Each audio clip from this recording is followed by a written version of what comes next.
حضرت سیدنا یونس علیہ الصلاۃ والسلام نے حضرت سیدنا جبریل امین علیہ الصلاۃ والسلام سے فرمایا، میں روئے زمین کے سب سے بڑے عابد یعنی عبادت گزار کو دیکھنا چاہتا ہوں۔ حضرت سیدنا جبریل امین نے آپ علیہ الصلاۃ والسلام کو ایک ایسے شخص کے پاس لے گئے جس کے ہاتھ پاؤں جذام کی وجہ سے گل کٹ کر جدا ہو چکے تھے، اور وہ زبان سے کہہ رہا تھا، یا اللہ، تو نے جب تک چاہا ان اعزاز سے مجھے فائدہ بخشا اور جب چاہا لے لیا، اور میری امید صرف اپنی ذات میں باقی رکھی۔ اے میرے پیدا کرنے والے، میرا تو مقصود بس تو ہی تو ہے۔ حضرت سیدنا یونس علیہ الصلاۃ والسلام نے فرمایا، اے جبریل امین، میں نے آپ کو نمازی روزہ دار شخص دکھانے کا کہا تھا۔ حضرت سیدنا جبریل امین نے جواب دیا، اس مصیبت میں مبتلا ہونے سے قبل یہ ایسا ہی تھا، اب مجھے یہ حکم ملا ہے کہ اس کی آنکھیں بھی لے لوں۔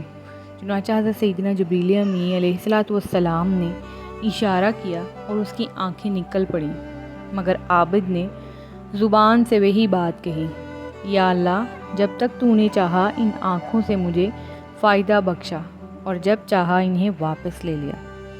اے خالق عز و جل، میری امید گاہ صرف اپنی ذات کو رکھ، میرا تو مقصود بس تو ہی تو ہے۔ حضرت سیدنا جبریل امین نے عابد سے فرمایا، آؤ ہم تم باہم مل کر دعا کریں کہ اللہ تعالیٰ تم کو پھر آنکھیں اور ہاتھ پاؤں لوٹا دے اور تم پہلے ہی کی طرح عبادت کرنے لگو۔ عابد نے کہا، ہرگز نہیں۔ حضرت سیدنا جبریل امین علیہ الصلاۃ والسلام نے فرمایا، آخر کیوں نہیں؟ عابد نے جواب دیا، جب میرے رب عز و جل کی رضا اسی میں ہے تو مجھے صحت نہیں چاہیے۔ حضرت سیدنا یونس علیہ الصلاۃ والسلام نے فرمایا، واقعی میں نے کسی اور کو اس سے بڑھ کر عابد نہیں پایا۔ حضرت سیدنا جبریل امین نے کہا، یہ وہ راستہ ہے کہ رضا الہی عز و جل تک رسائی کے لیے اس سے بہتر کوئی راستہ نہیں۔ اللہ عز و جل کی ان پر رحمت ہو اور ان کے صدقے ہماری مغفرت ہو۔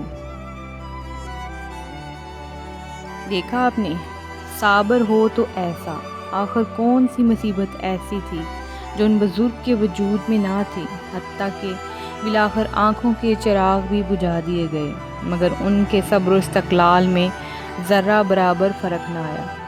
وہ راضی برضائے الہی عز و جل کی اس عظیم منزل پر فائز سے کہ اللہ عز و جل سے شفا طلب کرنے کے لیے بھی تیار نہیں تھے، کہ جب اللہ عز و جل نے بیمار کرنا منظور فرمایا ہے تو میں تندرست ہونا ہی نہیں چاہتا۔ سبحان اللہ، یہ انہی کا حصہ تھا۔ ایسے ہی اہل اللہ کا مقولہ ہے کہ یعنی ہم بلاؤں اور مصیبتوں کے ملنے پر ایسے ہی خوش ہوتے ہیں جیسے اہل دنیا دنیوی نعمتیں ہاتھ آنے پر خوش ہوتے ہیں۔